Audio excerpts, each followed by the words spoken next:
From the Sean Diddy trial, as you can see, everybody is lined up. There is so much going on, but it seems like we are going to have a continuation from the testimony yesterday. Now, if you guys don't know, Diddy's chief financial officer testified. He said a lot of good things about Diddy. He was a great person. He motivated him. He learned how to be the best he could at work. But you know the one thing that really shook everybody, I think including the defense, is Mark Agnifilo was testifying, and he decided to go in for the kill. And he said, so, given everything you know about Diddy in his 19 years, would you say he was a good person? This man that just was singing Diddy's praises when it came to everything about testimony, when it came to everything about his business, stood there and said, I don't know how to answer that. Mark Agnifilo rephrased, let me rephrase, do you think he is a good person? He literally was mute for what felt like eternity and said, I can't answer that. And with that, the defense panicked and sat down and said no further questions, okay? Again, it seemed like it was actually a microcosm for what's actually going on in the Sean Diddy Combs trial. Yes, he was a good businessman. Yes, he inspired people to greatness. Yes, he built a legacy. That is undeniable. He built a billion-dollar industry based off of him and his media strategy. But at its core, was he a good person?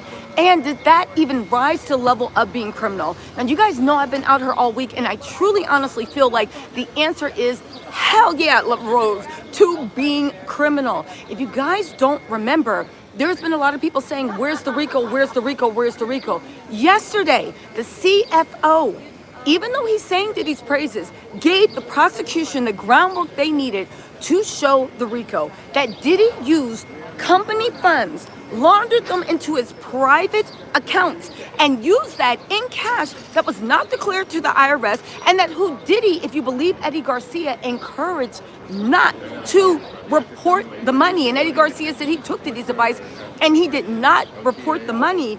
That rises into RICO, using an organization with a common goal, which is to protect Diddy's image. His image wasn't just vanity. His image is how he built his billion-dollar empire.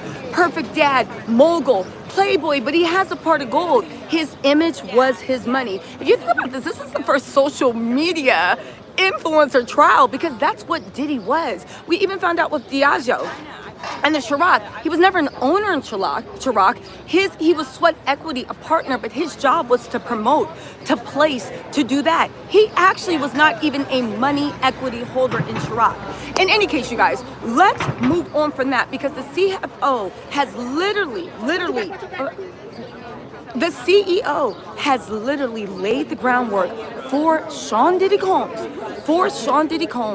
to actually be indicted for RICO, okay? There's a lot of other things coming on. Today's testimony is going to be very exciting, because Jane, who the prosecution seems to feel is their strongest witness, because that is the witness that's going last, Jane will be testifying. And unlike Cassie, who I think Cassie did an amazing job, Jane is not famous. She didn't seek to be famous. She never sued Diddy. She wasn't looking for money. She's not looking for a payout. She has zero motivation to actually tell her story, aside from wanting to get the truth of the matter out. And they are saying that this is going to be devastating for Diddy's team. So who is Jane?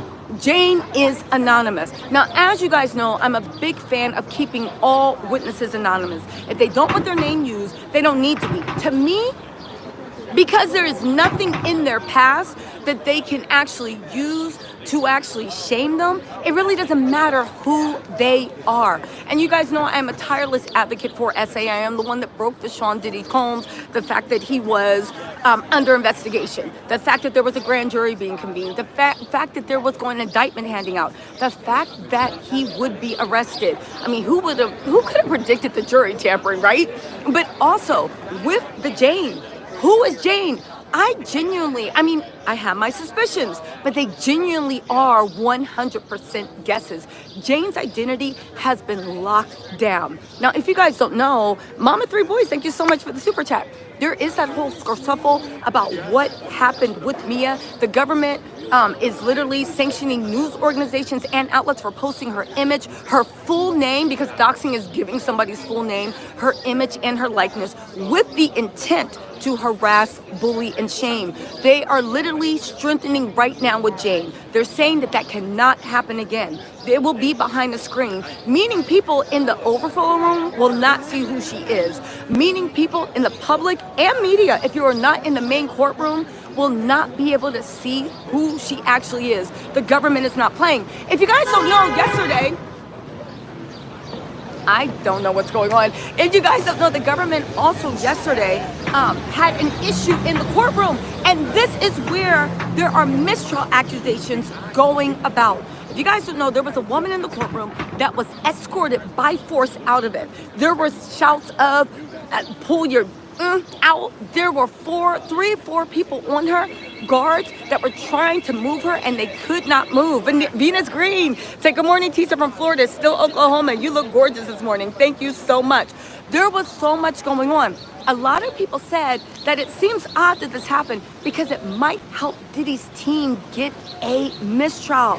Unfortunately, we don't know how that holds up, because if there is a mistrial, it would have to be the prosecution. If Diddy's team was found to have planted that person to make that kerfuffle, or if it could be traced down to it, you can't start a mistrial for things that you started. Now, there's no proof that Diddy was actually encouraging that woman to do that. She was a Diddy supporter. She said she was mad that people were laughing at Diddy's legacy. It incited her to rage. I said, I didn't know the Harlem Shake was that serious, but you know what? I guess so, and incited her to do all the stuff. I didn't know it was that serious. However, when it comes to the mistrial accusations, you need to actually look at this.